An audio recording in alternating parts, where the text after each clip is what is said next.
नमस्कार, NB news देख रहे हैं। यहाँ पर मैं हूं आपके साथ साधना बत्रा। राजधानी दिल्ली में मंगलवार सुबह से भारी बारिश जारी है और यहाँ भारत मौसम विज्ञान विभाग ने आज मध्यम स्तर की बारिश होने का अनुमान जताया है। बता दें आपको ये भी कि मौसम विभाग ने सोमवार और मंगलवार को तेज बारिश होने की आशंका जताई थी और हालांकि सोमवार को बारिश नहीं हुई। मंगलवार सुबह की बात करें तो अचानक आसमान में बादल घिरे और झमाझम बारिश शुरू हो गई। भारत मौसम विभाग के गुरुग्राम मानेसर केंद्र के मुताबिक आपको बता दें कि दक्षिण पश्चिमी दिल्ली, नई दिल्ली, पूर्वी दिल्ली, शहादरा, प्रीत विहार, मध्य दिल्ली, नई दिल्ली, दक्षिणी दिल्ली और दक्षिण पश्चिमी दिल्ली के कई स्थानों पर मध्य से गरज के साथ बारिश अभी भी जारी है और आगे भी जारी रहेगी। वहीं मौसम विभाग ने अब फिलहाल येलो अलर्ट भी जारी किया है।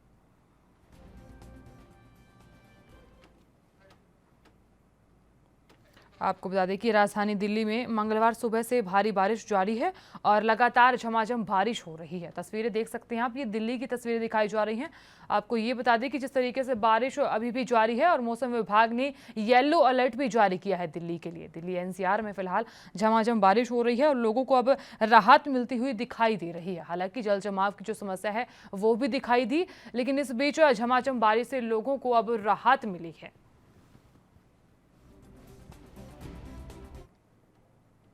कांग्रेस ने कर्नाटक के मुख्यमंत्री पद से बीएस येदियुरप्पा के इस्तीफा देने के बाद सोमवार को प्रधानमंत्री नरेंद्र मोदी पर निशाना साधा। आरोप ये लगाया कि जबरन सेवानिवृत्ति क्लब में शामिल किए गए येदियुरप्पा प्रधानमंत्री मोदी के सबसे ताजा शिकार हैं। पार्टी महासचिव और कर्नाटक प्रभारी रणदीप सुरजेवाला ने यह दावा किया कि चेहरा बदलने से कर्नाटक में बीजेपी का भ्रष्ट चरित्र नहीं बदलने वाला है। उन्होंने ट्वीट किया कि सिर्फ चेहरा बदलने से बीजेपी का भ्रष्ट चरित्र नहीं बदलने वाला।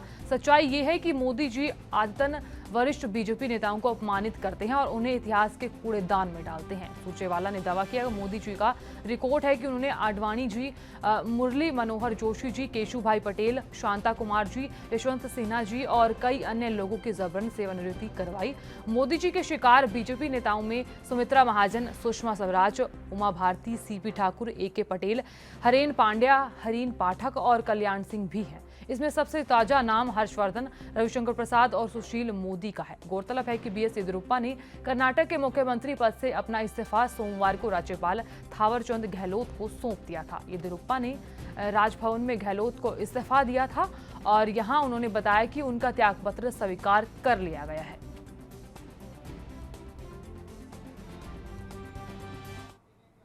बीएस येदियुरप्पा के इस्तीफा देने के बाद कर्नाटक में सियासी संकट तो आया ही है, अब फिलहाल इसने धार्मिक रूप भी ले लिया है। आपको ये बता दें कि येदियुरप्पा के इस्तीफा देने के बाद लिंगायत समुदाय के कड़ा रुख अपना लिया है। तो यहाँ आपको ये बता दें कि बीजेपी को धमकी दी गई है कि उसे अपने इस फैसले का नुकसान भुगतना पड़ेगा। कर्नाटक में सबसे असरदार लिंगायत मठों के प्रमुखों ने इस मुद्दे पर एक बैठक करने का फैसला किया और बीजेपी को चेतावनी दी कि अगर उसने येदियुरप्पा को कार्यकाल पूरा नहीं होने दिया तो प्रदेश में उसके खिलाफ एक बड़ा आंदोलन किया जाएगा। कर्नाटक में लिंगायतों की बैठक का अंदाजा आप यहीं से लगा लीजिए कि राज्य की कुल आबादी में इस समुदाय का हिस्सा 17 के आसपास है और इतना ही नहीं, राज्य की 224 विधानसभा सीटों में से करीब 100 सीटों पर लिंगायत समुदाय का असर है और चुनाव में इसकी भूमिका निर्णायक की होती है।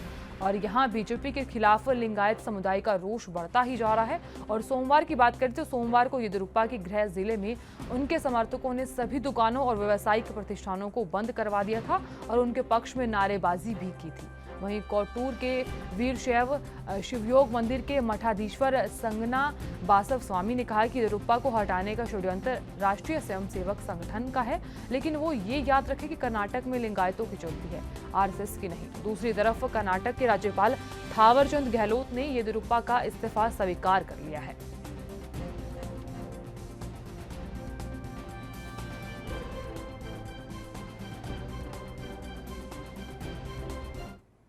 और केंद्रीय मंत्री मुख्तार अब्बास नकवी ने कई मुद्दों को लेकर अपना प्रतिक्रिया रखी है और यहां अपना एक बयान भी दिया। उन्होंने विपक्ष पर हमला किया और विपक्ष पर हमला करते हुए कहा कि वो सिर्फ हंगामा करना जानते हैं। उन्होंने कहा कि किसानों को यहां सामने रखकर उनके सामने बंदूक चलाई जा रही है। और को क्या कुछ कहा, आइए दिखाते हैं। डिस्कशन हो, डिसीजन हो, ये हम ये भूमिका भी रही है और जो भी विपक्ष के लोग हैं या कांग्रेस के लोग हैं उनको एक ही बात कही गई है कि जिन मुद्दों पर भी आप चर्चा करना चाहते हैं, डिबेट करना चाहते हैं, आप जो है वो नोटिस दीजिए। स्पीकर और चेयरमैन साहब तय करेंगे कि किन नियमों के तहत कब चर्चा होगी। चर्चा पर जो भी मुद्दा होगा उस पर हम जवाब देंगे और उसमें हिस्सेदारी भागीदारी करेंगे। हम विपक्ष के साथियों से यही अपील करेंगे कि आप चर्चा में भाग लीजिए। आपको किसी मुद्दे पे चर्चा करनी है उसके नोटिस दीजिए, जो भी नियम है उसके तहत चेयरमैन साहब को और स्पीकर साहब को तय करने दीजिए। सरकार तो उस पर तय नहीं करती, ये तो पूरा विशेषाधिकार स्पीकर साहब का और चेयरमैन साहब का है। सरकार तो यही कह रही है हम हर मुद्दे पे चर्चा के लिए तैयार है भैया, हम आपको हर सवाल का जवाब देंगे। लेकिन आपके पास अगर कोई सवाल ही ना हो और सिर्फ जो है वो आप संसद की जो कार्रवाई को बाधित करने का अगर कोई आपके पास मन में जेम्स बॉन्ड है, ये जासूसी के ऐसे जेम्स बॉन्ड हैं जब सरकार में रहते हैं तो जासूसी का जाल बिछाते हैं और जब विपक्ष में होते हैं तो जासूसी के नाम पे भौकाल खड़ा करते हैं। तो ये जासूसी का जाल और जासूसी के भौकाल के ये बड़े पुराने लोग हैं। आपको याद होगा कि अपने ही गृह मंत्री, अपने ही वित्त मंत्री की जासूसी करते हुए ये पकड़े गए थे। जहां पे बंदूक और क्रिमिनल कॉन्स्पिरेसी का संदूक ये साथ चल रहा है और जो लोग क्रिमिनल कॉन्स्पिरेसी के संदूक के साथ किसानों के कंधों पे बंदूक रख रहे हैं वो किसानों के हितैषी कतई नहीं है। जितने भी मुद्दे हैं किसानों के, जिन मुद्दों को ये लेकर शुरुआत की थी, एमएसपी गायब हो जाएगी, एमएसपी का रिकॉर्ड एमएसपी के तहत खरीदारी इस दौरान मोदी जी की शासनकाल में हुई।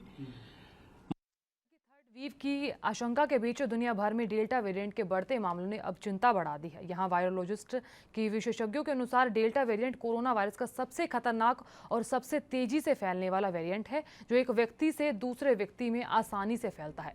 बड़ी बात इसमें यह है कि कोरोना वैक्सीन की दोनों डोज लेने वालों को डेल्टा वेरिएंट से संक्रमित होने का खतरा ज्यादा है। हालांकि अब भी कोरोना के खिलाफ वैक्सीन को सबसे मजबूत हथियार माना गया है और टीका ना लेने वालों पर भी डेल्टा वेरिएंट से संक्रमण का खतरा ज्यादा है और इसी के तहत सभी से जल्द टीका लेने की अपील भी की जा रही है। आपको बता दें कि माइक्रोबायोलॉजिस्ट शेरोन पिकोक ने कहा कि इस समय दुनिया के लिए सबसे बड़ा जोखिम कोरोना वायरस का डेल्टा प्लस वेरिएंट है, जिसने ब्रिटेन में तेजी से लोगों को संक्रमित किया है।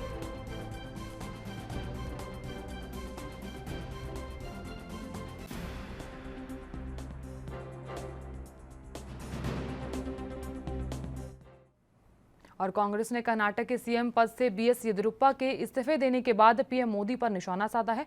कांग्रेस ने आरोप ये लगाया कि जबरन रिटायरमेंट क्लब में शामिल किए गए येदियुरप्पा प्रधानमंत्री मोदी के सबसे ताजा शिकार हैं। कांग्रेस नेता और कर्नाटक के प्रभारी रणदीप सुरजेवाला ने यह दावा किया कि चेहरा बदलने से कर्नाटक में बीजेपी का भ्रष्ट चरित्र नहीं बदलने वाला। उन्होंने ट्वीट करते हुए कहा कि सिर्फ चेहरा बदलने से बीजेपी का भ्रष्ट चरित्र नहीं बदलने वाला है। सच्चाई ये है कि मोदी जी वरिष्ठ बीजेपी नेताओं को अपमानित करते हैं और इतिहास के कूड़ेदान में डालते हैं। सुरजेवाला ने यह दावा किया कि मोदी जी का रिकॉर्ड है कि उन्होंने आडवाणी जी, मुरली मनोहर जोशी और केशुभाई पटेल जी, शांता कुमार जी, यशवंत सिन्हा जी और कई अन्य लोगों को जबरन रिटायरमेंट करवाया है।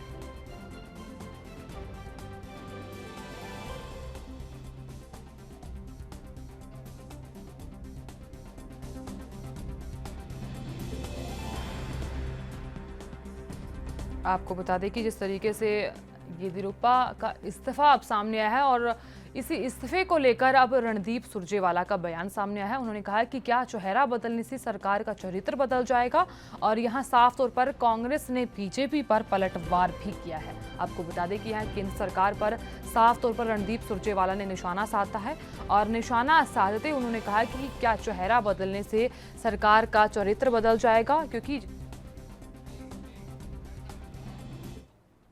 यहाँ एक छोटा सा ब्रेक लेंगे, जल्द हाजिर होंगे।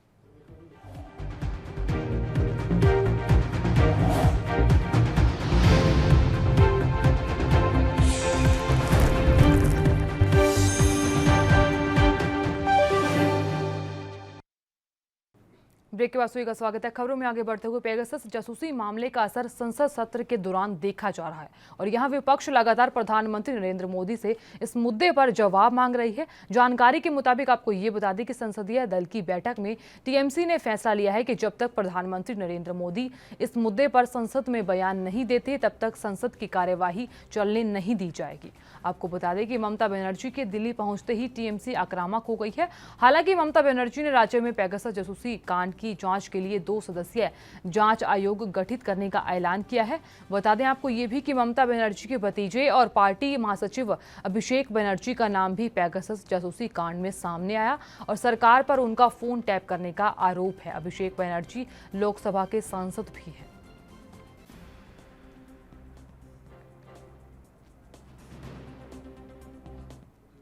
मुंबई क्राइम ब्रांच ने बॉलीवुड एक्ट्रेस शिल्पा शेट्टी के पति और बिजनेसमैन राज कुंद्रा के 2 बैंक अकाउंट सीज कर दिए हैं। रिपोर्ट्स के मुताबिक आपको ये बता दें कि पुलिस ने कानपुर में राज कुंद्रा के 2 बेनामी SBI अकाउंट पर ये कार्रवाई की है। इसमें करोड़ों रुपए की लेन देन हुई थी।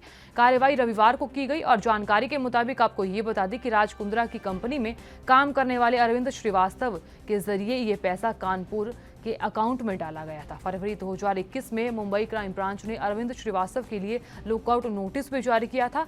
शिल्पा शेट्टी के पति और बिजनेसमैन राज कुंद्रा अश्लील फिल्में बनाने और कुछ ऐप के जरिए उन्हें प्रसारित करने के मामले में गिरफ्तार हैं।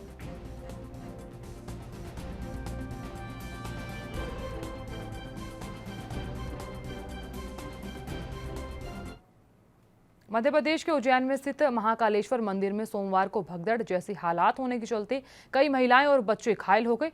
मंदिर के अंदर मौजूद लोगों के मुताबिक मंदिर में दर्शन करने के लिए आए VIP लोगों के साथ मंदिर में भीड़ उमड़ पड़ी, जिसके चलते स्थिति नियंत्रण से बाहर हो गई।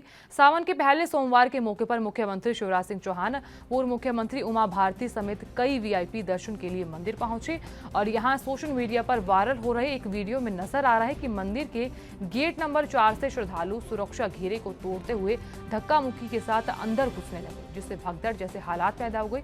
राहत की बात इस मामले में ये रही कि बड़ा हादसा होने से टल गया और किसी की जान नहीं गई। वीडियो में साफ तौर पर नजर आ रहा है कि स्थिति को नियंत्रण में करने के लिए तैनात पुलिसकर्मी के साथ भी धक्का मुक्की की जा रही है।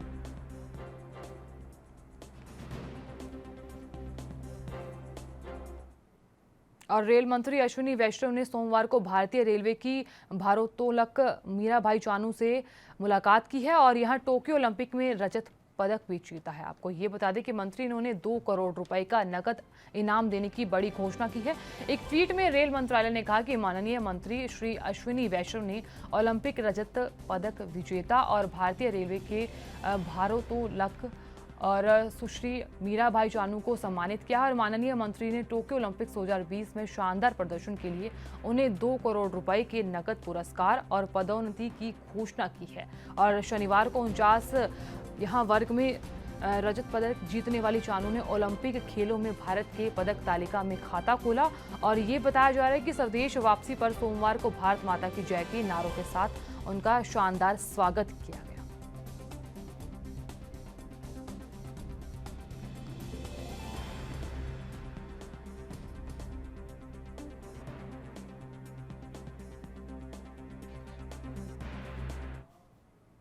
संसद के मॉनसून सत्र के बीच पश्चिम बंगाल की सीएम ममता बनर्जी सोमवार को अपने 5 दिवसीय दौरे पर दिल्ली पहुंची। तीसरी बार पश्चिम बंगाल की सत्ता संभालने के बाद ये उनका राष्ट्रीय राजधानी का पहला दौरा है और मंगलवार को प्रधानमंत्री नरेंद्र मोदी से मुलाकात कर सकती हैं। आपको बता दें कि तृणमूल कांग्रेस की तरफ से जारी की गई 5 दिवसीय यात्रा के कार्यक्रम के मुताबिक ममता बनर्जी मंगलवार यानी कि आज शाम 4 बजे PM मोदी से मुलाकात करेंगी। सूत्रों के मुताबिक आपको ये बता दें कि ममता बनर्जी बुधवार को राष्ट्रपति रामनाथ कोविंद से भी मुलाकात कर सकती है और ममता बनर्जी का कांग्रेस अध्यक्ष सोनिया गांधी के अलावा कमलनाथ, आनंद शर्मा और अभिषेक मनु सिंघवी समेत अन्य कांग्रेसी नेताओं से भी मुलाकात का कार्यक्रम है। ममता बनर्जी दिल्ली पहुंचकर अपने भतीजे और लोकसभा सांसद अभिषेक बनर्जी के आवास पर सोमवार शाम को वरिष्ठ पत्रकार विनीत नारायण से भी मुलाकात कर सकती है।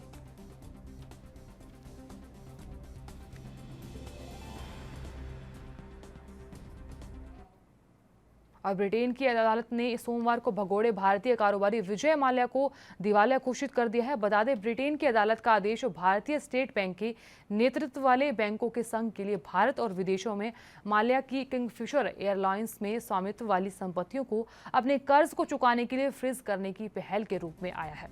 दिवाला और कंपनी न्यायालय के मुख्य न्यायाधीश माइकल ब्रिक्स ने लंदन उच्च न्यायालय के चांसरी डिवीजन की एक आभासी सुनवाई के दौरान कहा कि 15.42 के मुताबिक मैं डॉक्टर माल्या को दिवालिया घोषित करता हूं।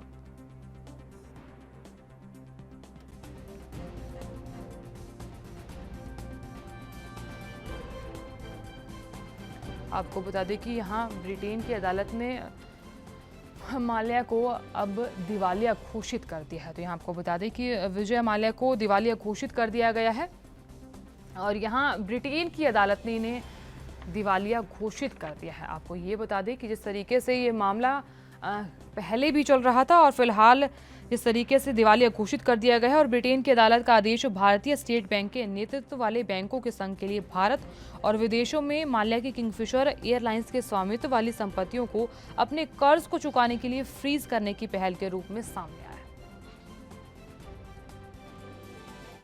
और यहाँ लेंगे छोटे से ब्रेक, जल्द हाजिर होंगे।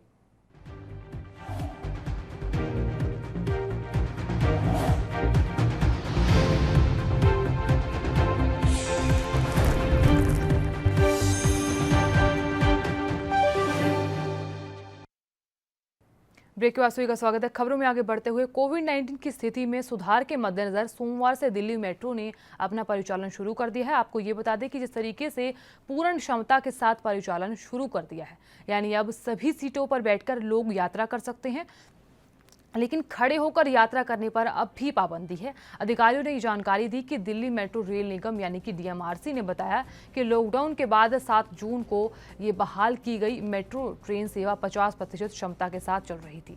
इस बीच डीएमआरसी ने एक बयान जारी करते हुए बताया कि रात 8 बजे तक करीब 17.5 लाख लोग यात्री मेट्रो में सफर कर चुके हैं।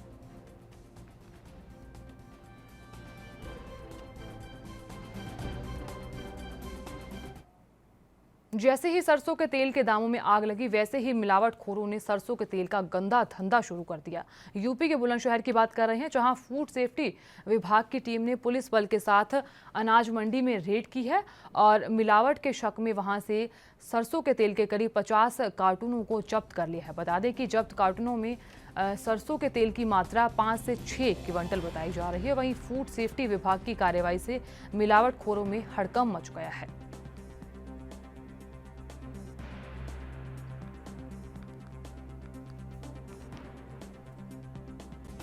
एक्चुअली हमारा अभियान चल रहा है सरसों का तेल और दाल पे।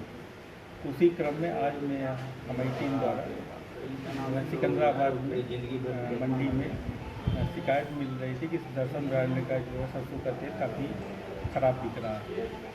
उसी को मद्देनजर रखते हुए टीम के साथ आज सिकंदराबाद में कार्रवाई की गई और जो है वहाँ पे जो मौके पे लगभग 50 गत्ते सरसों का तेल मिला सीज किया गया और 2 नमूने लिए गए दर्शन ब्रांड के तथा 1 नमूने जो है पोलो राज ब्रांड का सरसों का तेल। अच्छा, प्रथम दृष्टया सरसों के तेल में किस प्रकार की मिलावट आप समझते हैं? क्योंकि आप तो तजुर्बेकार अधिकारी हैं, तो पता चल जाता है एक्सपर्ट्स लोगों को। अब उसमें सरसों के तेल में जैसे आर्जिमोन मिले होने की शिकायत रहती है और बटर येलो कलर मिला के भी बेचा जाता है। तो प्रयोगशाला लैब में भेज दिया गया है और जैसी रिपोर्ट आएगी उसके आधार पर। और उधर यूपी के झांसी में मऊरानीपुर को जिला बनाने की मांग दिन प्रतिदिन तेज होती नजर आ रही है। जिला बनाओ समिति के नेतृत्व में मऊरानीपुर के सैकड़ों की संख्या में लोगों द्वारा जुलूस निकालकर मऊरानीपुर को जिला बनाने की मांग की गई और इस दौरान लोगों ने चेतावनी देते हुए कहा कि अगर सत्ता में बैठे लोग मऊरानीपुर को जिला नहीं बनाते तो यहाँ के लोग बीजेपी को वोट नहीं देंगे। ना बहुत ज़्यादा महत्वपूर्ण है क्योंकि जो मानक होते हैं, जिसको मानक बोलते हैं कि ये चीज़ें होनी चाहिए कि पॉपुलेशन जितनी होनी चाहिए वो पॉपुलेशन पूरी हो गई है, एरिया जितना बड़ा होना चाहिए वो एरिया पूरा बड़ा है और जो राजस्व जितना जाना चाहिए वो राजस्व भी उतना यहाँ से जाता है।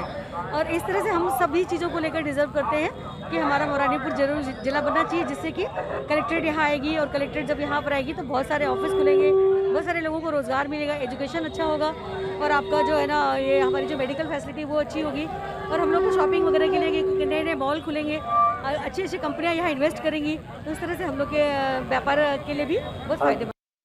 यूपी के महाराजगंज में उस समय हड़कंप मच गया जब एक महिला का शव घर में संदिग्ध परिस्थितियों में फंदे से लटका हुआ मिला। बता दें कि घर में एक महिला का शव फंदे से लटकता मिलते ही गांव में अफरा तफरी का माहौल हो गया। लोग तरह तरह की चर्चाएं करने लगे। ग्रामीणों की सूचना पर पहुंची पुलिस ने शव को कब्जे में लेकर पोस्टमार्टम के लिए भेज दिया है।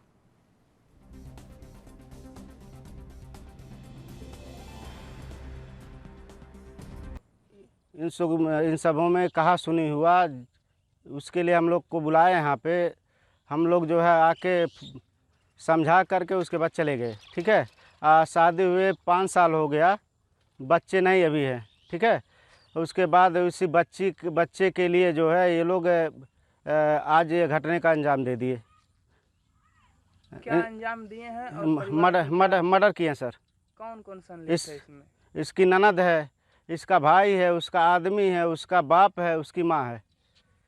आपने प्रशासन को सूचना दिया तो प्रशासन ने क्या अभी तक कहा है? अभी प्रशासन ने लाश को पंखे से लटक रही थी।